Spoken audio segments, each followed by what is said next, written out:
그렇기 때문에 뭐 이런 여러 가지 위기가 물론 이미 다 알고 있습니다. 다 알고 있고 관심을 가지고 있지만 실제로는 대부분 목회자들이 관심을 가지고 있지만 실제로 관심이 없어요. 이게 왜냐하면 당장 현실적인 어떤 해답을 줄 수 없으니까 이런 문제가 있다라는 거죠. 그럼에도 불구하고 여러분 좀 곰곰하게 생각해 보면은 이런 위기는 또 다른 기회가 될 수 있다라는 게 오늘 제가 말씀드리려고 하는 주제입니다.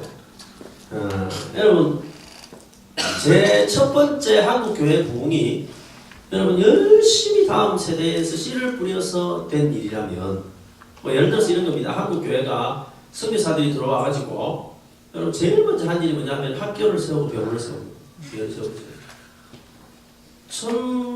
여러분 그 1910년까지 선교사들 학교가 우리 한국에 전혀 없었을 때 뭐 이런 그 공식적인 학교가 전혀 없었을 때 선교사들이 들어와 가지고 세운 기독교 학교 복음 전하는 학교만 여러분 670개 학교 하나도 없었을 때 그러니까 그 당시에 여러분 기독교 인구가 1%가 안 됐습니다. 1%밖에 안 됐는데 민족 대표 가운데 16명이 교회와 관계 있는 사람이었습니다. 왜 그러냐면 지식층을 다 잡고 했기 때문에. 그보다 더 놀라운 거는 그 당시에 어른들 세대 가지고 아이들 세대에게 엄청난 복음의 씨앗을 뿌려놨기 때문에 이 아이들이 30대가 되고 40대가 되었을 때에 다 이거 가지고 교회에서 그냥 막 거두어드린 거예요. 근데 오늘날 위기는 뭐냐면은 다음 세대에 거두어드릴 씨앗이 없다는 거죠. 이미 다 거둬버렸기 때문에. 그죠?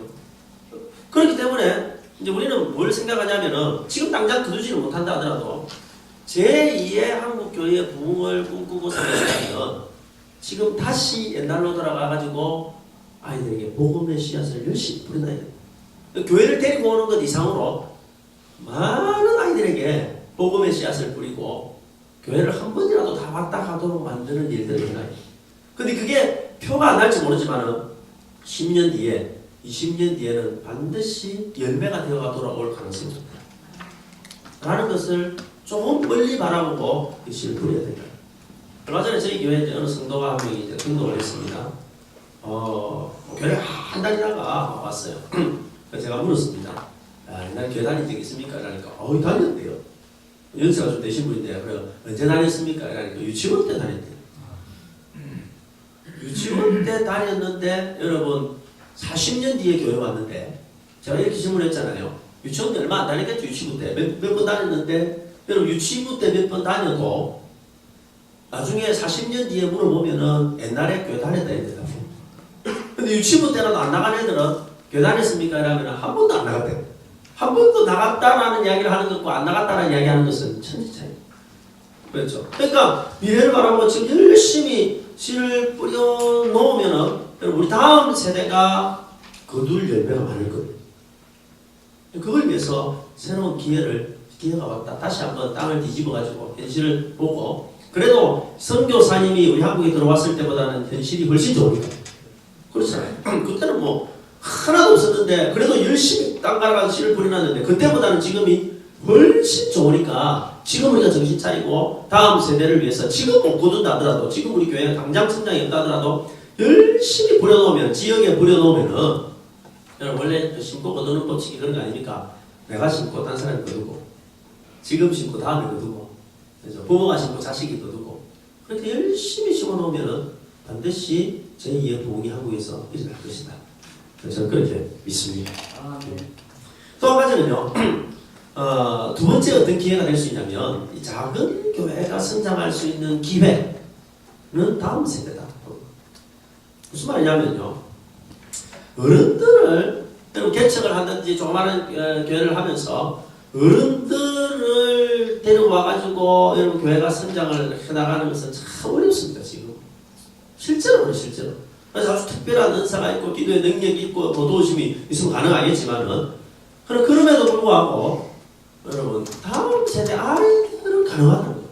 얼마든지 어린 아이들도 가능하고 제가 나중에 말씀드리겠지만 청소년들은 더 가능하고 그래서 작은 교회가 성장할 수 있는 길은 어떻게 생각해 보면은요 다음 세대에 포커스를 맞춰요. 오히려 그게 더 관심이 있다. 그리고 그게 방법이고 길일 수 있다. 생각하는 것이죠. 그건 얼마든지 가능하니까. 이제 주변에 쭉 이렇게 돌아보면 어른들이 한 10명밖에 안 나오는 교회인데도 아이들이 40명, 50명 되는 경우도 있습니다. 그런데 걔들이 곧 청소년들이 되고 걔들이 곧 청년들이 돼가지고 그렇게 어릴 때부터 쭉 자란 아이들이 세워진 교회들은 든든하게 세워질 가능성이 많다라는 것이죠. 또 한 가지는요, 어떤 가능성을 제가 보냐면 오늘 성시화 강의이기 때문에 그럼 부산을 성시화하기 위해서 가장 가능성이 있는 방법이 뭘까? 제가 이거 고민해봤어요. 가장 가능성이 있는 방법이 뭘까? 여러분, 우리가 열심히 가난한 사람들 쌀 나눠주는 것도 필요하고 어려운 사람을 돕는 것도 필요하고 되게 뭐 전도 집회를 하는 것도 필요하지만 실제로 우리가 그렇게 많이 해왔지만은 부산의 전체적인 예수 믿는 프로테지가 올라갔냐? 실제로 그렇게 보지 않습니다. 그렇죠? 그런데 그 가능성이 어디 있냐면 오히려 여러분 다음 세대 혹은 청소년 때가 좀 복수를 맞추려고 하는 청소년 세대에 집중하면은 여러분 의외로 이게 길이 보일 수 있다라는 거예요. 여러분 부산에 지금 교회가 한 1,500개 있습니다. 1,500개 가운데 성도들이 그래도 뭐 한 300명 이상 모이고 그죠? 300명 이상 모여가지고 좀 제법 그 이상 중형쯤 되는 교회가 몇 교회쯤 될까요? 듣고 계십니까? 얼마쯤 될까요? 계산 안 해봤는데서도 한 몇 프로쯤 될까요? 대충 한 500교회 정도가 어렵습니다. 300명 이상이. 500개 안 되겠지, 그죠? 안 되지요. 안 되죠. 안 된다고. 안 된다고 보지 않습니까? 예를 들어서 말입니다. 저희 교회는 큰 교회가 아니거든요. 사실 분야의 교회는 큰 교회가 아닌데 이제 그렇다고 해서 작은 교회는 아닙니다. 작년들이 이제 한 1,000명 정도 모이는 교회인데 그 성시화 이런 거 할 때 돈 내라 하잖아요, 그죠? 뭐 스폰서를 할 때 항상 우리 교회 돈 내라 할 때 어디 안에서 냐면은 뭐 다른 거 할 때는 그렇게 포함을 안 시키는데 돈 내라 할 때는 항상 30이 안에 넣어요. 제발 이해하시겠어요? 그러니까 뭐 30대 교회 안에 뭐 이래가지고 뭐 이래 뭐 100만 원씩 200만 원씩 이렇게 스폰서를 해라 할 때는요 항상 우리 교회를 넣더라고요. 그리고 우리 교회 그래 큰 교회가 아닌데 뭐 최소한 뭐 한 50이 안에 들어간다는 거는요 300명 이상 되는 교회가 500개 될까요? 안 될 가능성이 훨씬 많다. 제가 볼 때는요 한 300개 될까?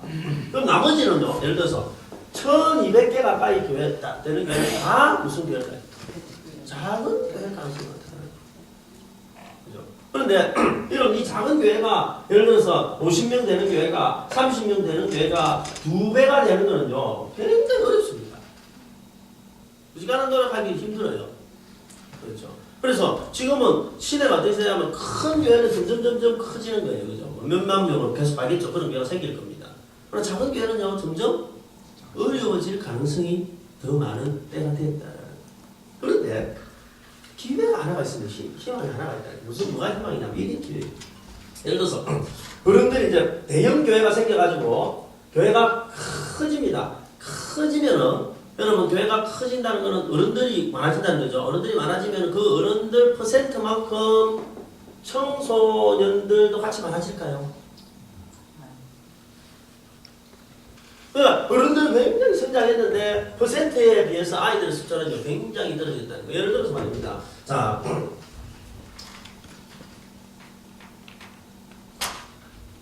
뭐 무슨 교회라고 참 힘들지만 뭐 예를 들어서 어떤 대형 교회가 있을 때 이 교회가 대형 교회가 아이들이 1,000명 나왔는데 어른들이요 어른들은 10,000명이었습니다. 어른들은 10,000명에서 20,000명 올라가는 거 이런 분위기 타면은 뭐 쉽지는 않겠지만은 할 수 있는 거예요. 그런데 교회가 아무리 크게 성장해도 아이들이 1,000명에서 2,000명 올라가는 거는 쉽더라고요. 굉장히 어려워요. 불가능해요.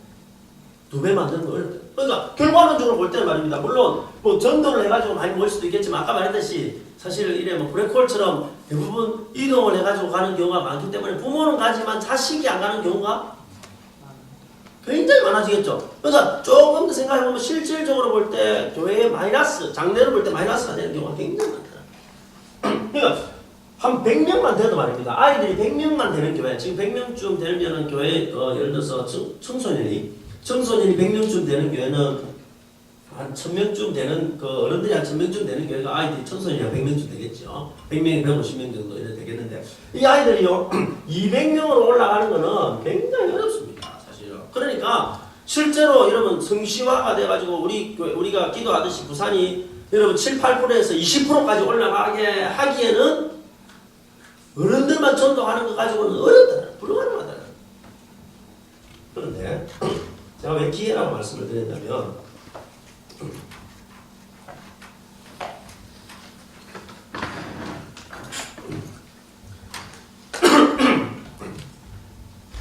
그 큰 교회가 부산에는 많이 있다 없다? 많이 없다는 거예요. 그 대부분 교회는 어떤 교회입니까? 작은 교회입니다. 작은 교회. 작은 교회라고 말하는 건요. 아이들이 실제로 청소년들이나 아이들이 10명, 20명 이 정도밖에 안 되는 교회들이 대부분인데 여러분 보세요. 아이들 1000명이 2000명 되는 거는요. 제가 볼 때는 어렵습니다. 특별한 경우 아니고 어렵습니다. 그런데요. 10명을 20명 만드는 거는 어려울까요? 안 어려울까요? 저는 별로 안 어렵습니다. 왜냐하면요. 10명을 20명 만드는 것은 누구 한 사람만 하면 돼요. 선생님 한 사람만 세워도 돼요. 10명 20명 되고 심지어는요. 선생님 한 분이요. 몇 명까지 만들어버리냐면요. 어른들은 한 10명밖에 안 되는데 선생님 한 명이 미치니까 청소년은 50명을 만들어요. 그거는 가능하더라는 거예요. 얼마든지 가능하더라. 그러니까 여러분 이 청소년 제가 좀 전에 얘기했지만 이 청소년들이 항상 청소년은 있습니까? 자 보세요. 여러분 고1 몇 년 있으면 어른돼요? 3년. 고3 몇 년? 1년. 얘들이요 한번 바뀌기 시작하면요 이 놀라운 교회의 힘이 될 수 있는 아이들이 될 수 있다. 그래서 어찌 보면은요 이 우리 부산에 있는 이 큰 교회, 저는 이런 생각을 가지고 이제 꿈을 꾸고 있는데 큰 교회, 작은 교회에서 그 교사 한 사람씩만 바뀌어도 10명이 20명 되는 거, 5명 있다가 10명 되는 건 어렵지 않다. 그렇게 볼 때에 부산이 20%로 교회가 장래에 10년 뒤, 20년 뒤 성장할 가능성이 맥은 어디에 있냐? 다음 세대를 키우고. 그리고 다음 세대를 작은 교회에서 열심히 키워줘야 되지 큰 교회에서는 사실 어렵다. 한국 하나님 나라 입장에서 볼 때는 이게 훨씬 더 가능성이 많다. 제 생각. 저는 그렇게 생각해요.